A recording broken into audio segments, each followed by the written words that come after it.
നല്ല തണുപ്പുണ്ടായിരുന്നു കേട്ടോ. നല്ല ഇരുട്ടുമായിരുന്നു. ഞങ്ങൾ രണ്ടാളും കൂടെ അങ്ങനെ പോവാണ് കേട്ടോ. ഹായ് അസ്സലാമു അലൈക്കും.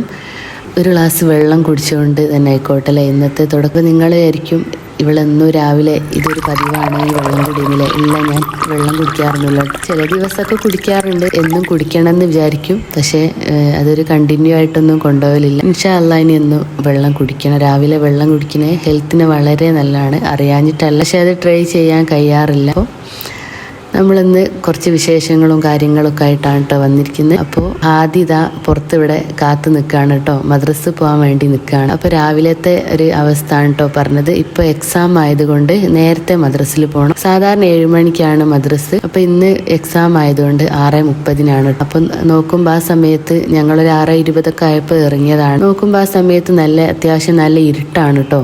വെളിച്ചം വെച്ചിട്ടില്ല. നല്ല തണുപ്പും ഉണ്ടായിരുന്നു കേട്ടോ. അപ്പോൾ ഞങ്ങൾ രണ്ടാളും കൂടെ ഇങ്ങനെ നടക്കുകയാണ്. അങ്ങോട്ടും ഇങ്ങോട്ടും കാണാൻ തന്നെ ഒരു എന്താ പറയാ, നല്ല ഇരുട്ട്, അത്രയ്ക്കും ഒരു ഇരുട്ടായിരുന്നു. പിന്നെ ഒരു വളവിലെത്തിയപ്പോൾ ഇവിടെ ഒരു സ്ട്രീറ്റ് ലൈറ്റ് ഉണ്ടായിരുന്നു. അതിൻ്റെ ഒരു വെളിച്ചമാണ് കേട്ടോ ഈ കാണുന്നത്. അപ്പോൾ ഇതാ ഞങ്ങൾ പിന്നെ നടന്ന് ആ ലൈറ്റ് കഴിഞ്ഞപ്പോൾ പിന്നെ ആദ്യത്തെ പോണ തന്നെ ഇരുട്ടായിട്ടുണ്ട്. അങ്ങനെ ഞാൻ വെറുതെ ഒരു വടിയൊക്കെ എടുത്ത് കൈ പിടിച്ചിട്ടുണ്ട്. പേടിയായിട്ടൊന്നല്ല, ചെറിയൊരു ഭയം അത്രേ ഉള്ളൂ. ഇപ്പൊ എന്തെങ്കിലും നായ എന്തെങ്കിലും വന്നാൽ ഒന്ന് ഈ വടി കണ്ടൊന്ന് പേടിച്ചോടിക്കോട്ടെ എന്ന് വിചാരിച്ചിട്ട് അങ്ങനെ ഹാദിനെയൊക്കെ മദ്രസിൽ വിട്ടിട്ട് തിരിച്ച് ഞാൻ എന്താ വീട്ടിലേക്ക് എത്തിയിട്ടുണ്ട് കേട്ടോ.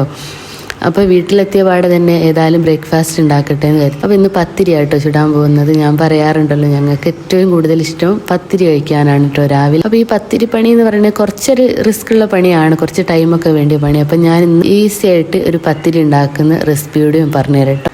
അപ്പോൾ സാധാരണ നൈസ് പത്തിരി ഉണ്ടാക്കുമ്പോൾ കുറേ സമയം ചെറിയ ചെറിയ ഉരുളകളാക്കി അത് പരത്തി ചുട്ടെടുക്കാനൊക്കെ കുറച്ച് ടൈം എടുക്കും. അപ്പം ഞാൻ കൂടുതൽ ദിവസം ഈ ഒരു മെത്തേഡാട്ടോ ചെയ്യാറുള്ളത്. പത്തിരി ചുടുമ്പോൾ കട്ടിപ്പത്തിരി ആക്കി ചുടും. അതായത് കുറച്ച് പൊടിയെടുത്തിട്ട് അതിൽ ഉപ്പിട്ടിട്ട് പിന്നെ നമ്മൾ വെള്ളം തിളപ്പിച്ചിട്ട് ഇങ്ങനെ വെള്ളം കോരി ഒഴിച്ചിട്ട് വാട്ടിയെടുക്കാൻ കേട്ടോ ചെയ്യുക. അപ്പം നന്നായിട്ട് കുറച്ച് നല്ലോണം വെള്ളം ഒഴിച്ച് വാട്ടിയെടുത്താൽ പെട്ടെന്ന് തന്നെ കുഴച്ചെടുക്കാൻ കഴിയും. ഹാർഡൊന്നും ആവില്ല. നല്ല സോഫ്റ്റ് ആയിട്ട് നമുക്ക് കുറേ സമയം കുഴച്ചുകൊണ്ടും നിൽക്കണ്ട, പെട്ടെന്ന് ഇതുപോലെ അങ്ങനെ സോഫ്റ്റ് ആയി കിട്ടും കേട്ടോ. അപ്പോൾ ഇത് ഇനി എന്താ ചെയ്യാന്ന് വെച്ചാൽ കുറച്ച് വെളിച്ചെണ്ണ തടവി കൊടുക്കട്ടോ.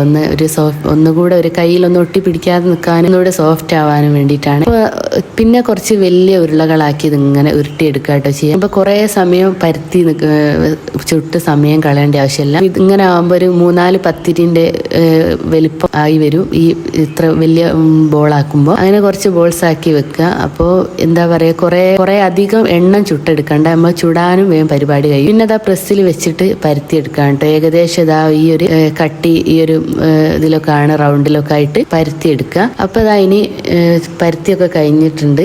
ഇനി നമുക്ക് പത്തിരി ചൂടാനുള്ള പരിപാടി നോക്കാം കേട്ടോ. അങ്ങനെ ഇതാ ഞാൻ പത്തിരിക്കല്ല് വെച്ച് ചൂടായപ്പോൾ പത്തിരി ചുട്ടെടുക്കുകയാണ് കേട്ടോ. അപ്പോൾ ഈ ഒരു മെത്തേഡ് കാണുമ്പോൾ ഈ കണ്ണൂരുകാരെ ഒറോട്ടിയൊക്കെ ആണ് കേട്ടോ ഓർമ്മ വരുന്നത്. ഞാനിതുവരെ ഒറോട്ടി കഴിച്ചിട്ടില്ല. അവരിങ്ങനെ ചുടലുണ്ടല്ലോ, ഇതിനെക്കാണെങ്കിൽ കുറച്ചും കൂടെ ഒരു റൗണ്ട് കുറച്ച് ഒരു കട്ടിയിലാക്കിയിട്ട് ചുട്ടെടുക്കുന്നത് കാണാറുണ്ട്.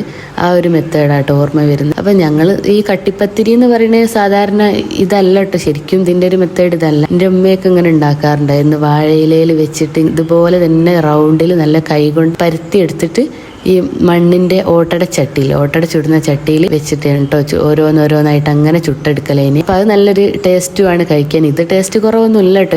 നമ്മൾ പിന്നെ എളുപ്പത്തിന് വേണ്ടിയിട്ട് പ്രസ്സിൽ വെച്ചിട്ട് ആക്കുകയാണ്. അപ്പോൾ അതാ ഇതുപോലെ ഇങ്ങനെ ഓരോന്ന് നല്ലോണം പൊള്ളി വരും കേട്ടോ. ആ പൊള്ളി വന്നാൽ നമുക്കത് എടുത്ത് അടിച്ച് വെക്കാം. അപ്പോൾ ഇതിങ്ങനെ 2 ലെയറായിട്ടാട്ടോ ഉണ്ടാവുക. പൊള്ളുമ്പോൾ അങ്ങനെ കഴിക്കുക. ഈ ചൂടോടെ തന്നെ നല്ല മീൻ കറിയോ ചിക്കൻ കറിയോ ഒക്കെ കൂട്ടി കഴിക്കാൻ നല്ല ടേസ്റ്റാണ് കേട്ടോ. മുളകിട്ട കറിയാണ് കട്ടിപ്പത്തിരിക്ക് ടേസ്റ്റ് ഉണ്ടാവുക. അങ്ങനെ അതൊക്കെ കഴിഞ്ഞ് ഞാൻ പിന്നെ ചോറും കൂടെ വെച്ചിട്ടുണ്ട്. രാവിലെ തന്നെ ചോറും ആക്കിയാൽ പണി വേഗം ഒരുങ്ങല്ലോ. അങ്ങനെ ആ ചോറിനും പത്തിരിക്കും കൂടിയിട്ടായിട്ട് ഒരു കറി ഉണ്ടാക്കുന്നുണ്ട്. അപ്പോൾ നമുക്ക് നല്ല തെരണ്ടി മീൻ കിട്ടിയിട്ടുണ്ട് കേട്ടോ. എനിക്ക് ഭയങ്കര ഇഷ്ടമുള്ള എൻ്റെ ഫേവറേറ്റ് മീനുകളിലൊന്നാട്ടോ തെരണ്ടി മീൻ. ഇതെന്താ കാക്കത്തെരണ്ടിയോ അങ്ങനെ എന്തോ ആണ് കേട്ടോ. അപ്പോൾ അത് ഏതായാലും വിചാരിച്ച് അതങ്ങ് കറി വെച്ചാൽ പത്തിരിക്കും കൂട്ടാ ഉച്ചക്കത്തെ ചോറിനും ഉണ്ടാവില്ല. അങ്ങനെ ഞാൻ ഉള്ളിയും തക്കാളി പൊടികളൊക്കെ ഇട്ടിട്ട് നല്ല പുളിയൊക്കെ ഇട്ടിട്ട് ഇതുപോലെ നല്ലൊരു കറിയും റെഡിയാക്കിയിട്ടുണ്ട് കേട്ടോ. കുറേ വെള്ളം പോലെയുള്ള കറി എനിക്ക് വലിയ ഇഷ്ടമല്ല. ഏകദേശം ഒരു കുറുകിയ ചാറാട്ടോ, അങ്ങനെ രസം ഉണ്ടാവും. അപ്പം അതൊക്കെ കഴിഞ്ഞ് പിന്നെ കുറച്ച് ഉപ്പേരിയും കൂടി ഉണ്ടാക്കട്ടെ എന്ന് വിചാരിച്ച് അപ്പോൾ ബീട്രൂട്ടും ക്യാരറ്റും പയറും എല്ലാം കൂടി ഇട്ടിട്ട് നല്ലൊരു അടിപൊളി ഉപ്പേരി ആട്ടോ ഉണ്ടാക്കുന്നത്. അപ്പോൾ ഞാൻ ഇതിങ്ങനെ കൈ കൊണ്ട് അരിഞ്ഞെടുക്കാണ്ട് എൻ്റെ കട്ടിംഗ് ബോർഡ് കേടായിപ്പോയി. അപ്പോൾ അതൊന്നിനി മാറ്റി വാങ്ങണം ഇൻഷാ അല്ലാ. അപ്പോൾ അതാ ഞാൻ ഉപ്പേരിയും ഇവിടെ റെഡിയാക്കിയിട്ടുണ്ട് കേട്ടോ. അങ്ങനെ അങ്ങനെ അതൊക്കെ റെഡിയാക്കി കഴിഞ്ഞപ്പോൾ ഹാദിന്റെ സ്കൂളിൽ നിന്ന് സ്പോർട്സ് ആണ് കേട്ടോ. അപ്പൊ രാവിലെ പറഞ്ഞ് ഏൽപ്പിച്ചിരുന്ന് മദ്രസ വിട്ട് വരുമ്പോഴേക്ക് വെള്ളം കലക്കി വെക്കണം, കൊണ്ടുപോകാനുള്ള നാരങ്ങ വെള്ളം ഉപ്പിട്ട് മതി എന്ന് പറഞ്ഞിട്ടോ. അപ്പൊ അവിടുന്ന് വെള്ളമൊക്കെ കൊടുക്കുന്നാലും അതൊന്നും അവർക്ക് ഇവിടെ എത്തൂല, നല്ല വെയിലും കാര്യമൊക്കെ ആണല്ലോ, എല്ലാത്തിനും കൂടും, സ്പോർട്സിനും ഓട്ട മത്സരത്തിനും ബാക്കിയുള്ള കാര്യത്തിനൊക്കെ കൂടും. അപ്പൊ പിന്നെ കുറച്ച് വെള്ളം കലക്കി കൊടുക്കാൻ ഇറച്ചി ഉപ്പിട്ടിട്ടുള്ളതാണല്ലോ, പെട്ടെന്നാവില്ല. അങ്ങനെ നാരങ്ങയൊക്കെ പിഴിഞ്ഞെടുത്തിട്ടുണ്ട്. പിന്നെ അതിലേക്ക് കുറച്ചധികം വെള്ളം ഒഴിച്ചിട്ട് ഞാൻ അത് കലക്കി വെച്ചിട്ടുണ്ട് കേട്ടോ. അങ്ങനെ അത് കഴിഞ്ഞ് അവന് കുറച്ച് ചമ്മന്തി വേണമെന്ന് പറഞ്ഞിട്ടുണ്ടായിരുന്നു സ്കൂളിൽ കൊണ്ടുപോകാൻ വേണ്ടിയിട്ട്. ചോറും കാര്യവും ഒക്കെ കറികളൊക്കെ സ്കൂളിൽ തന്നെ കിട്ടും കേട്ടോ, ഗവൺമെന്റ് സ്കൂളിലായതുകൊണ്ട് അവിടെ തന്നെ എല്ലാം കിട്ടും.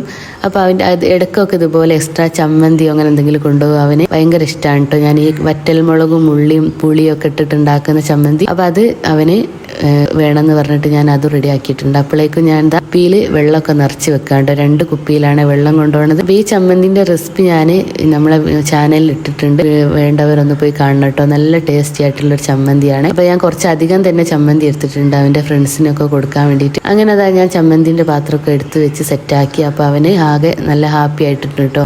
ഇത്രയൊക്കെ ഉള്ളൂ കേട്ടോ ഇന്നത്തെ വീഡിയോ. ഇഷ്ടമായാൽ എല്ലാവരും ലൈക്ക് ചെയ്യാനും